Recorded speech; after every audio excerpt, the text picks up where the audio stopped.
Florida's sunny subtropical climate makes this state ideal for growing delicious fruits and vegetables. So we decided to take Florida farm-grown crops and turn them into refreshing craft cocktails. Today we are visiting Gainesville, Florida, home of the UF Gators. While you may have visited this charming college town for a tailgate party before the big game, there are also plenty of unique bars and restaurants to grab a drink. But before we explore one of these hidden gems, we're headed to a small farm town on the outskirts of Gainesville to pick up the main ingredient for today's craft cocktail, watermelon. I'm Faith with ABC Fine Wine and Spirits, and you're watching Farm to Cocktail. I'm here at Bass Farms in Newberry, Florida, a town just a few miles west of Gainesville. Here, watermelon is king, and almost every farm here grows it. I'm meeting with Trevor Bass, the head farmer here. Let's go inside and see what he's up to. So Trevor, if you could just tell us when you were established, a little bit about Bass Farms. Well, we were third generation here. Started with my grandparents, went on to my parents, and then myself around 2008. And from there we are standing here today. Can you walk us through the production process for these watermelon? So we have a seedling. We don't actually plant the seeds, and from there we come to the field with all of our preparation already done, put the seedling in and handle it just like a baby from there on out. The watermelon's actually handled several times throughout the picking process.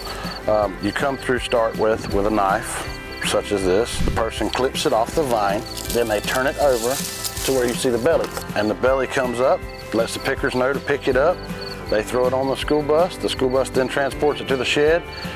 The crew at the shed, which we call the packing crew, unloads it from the bus to a packing line, and from the packing line it goes into the box on a per count basis. So why are you choosing to use school buses out of all the vehicles out there to pick your watermelon? After it's out of date for our children, it's just that they've got to do something with it, so it's the cheapest means to haul them. Yeah, that's a great way to recycle and reuse. Absolutely. So.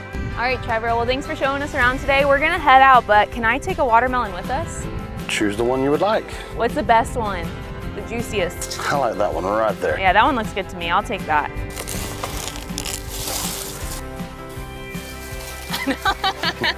I carried a watermelon.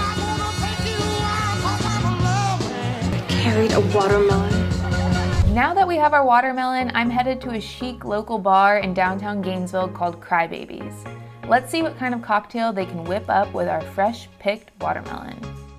Hi, my name is Alexa, and today we're at Crybabies Bar in Gainesville, Florida, and I'm going to show you how to make a thirst trap cocktail. I'm going to grab a Collins glass and my shaker. First, I'm going to get ½ an ounce of lime juice and just pour it in the shaker. I've made a watermelon shrub. I took the watermelon, cut it in 2-inch chunks, and I put it in big Tupperware. I took equal parts water, sugar, and vinegar, mashed it all by hand until the watermelon mashed up good. I took some Thai basil and put that in there too and mashed it up.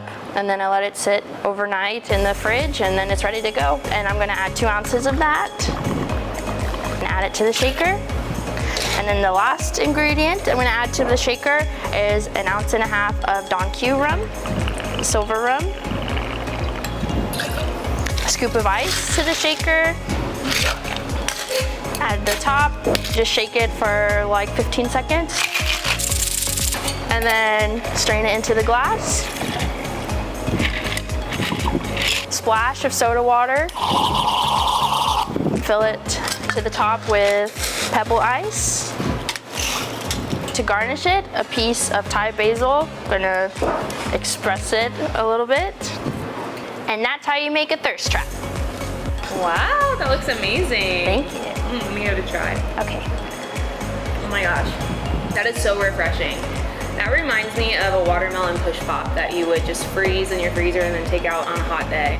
I've never been here before, so can you tell me a little bit more about Crybabies? Yeah, so we're located on the corner of University and Main Street, central to downtown. We're a cocktail bar, and we have expansive food menu like burgers and tacos. Just like a relaxed, fun atmosphere that anyone can come to. So how'd you come up with the name Thirst Trap? Because I feel like that's such a unique name for a cocktail. I was just trying to think of summer adjectives, and I was thinking about how I'm always thirsty and it's hot, and I just came up with Thirst Trap kind of randomly. So if you want to come try a thirst trap, stop up by Crybabies, visit Alexa, she'll whip you one up. But if you want to make it at home, you can grab the Don Q rum at your local ABC Fine Wine and Spirits or online at abcfws.com. Cheers!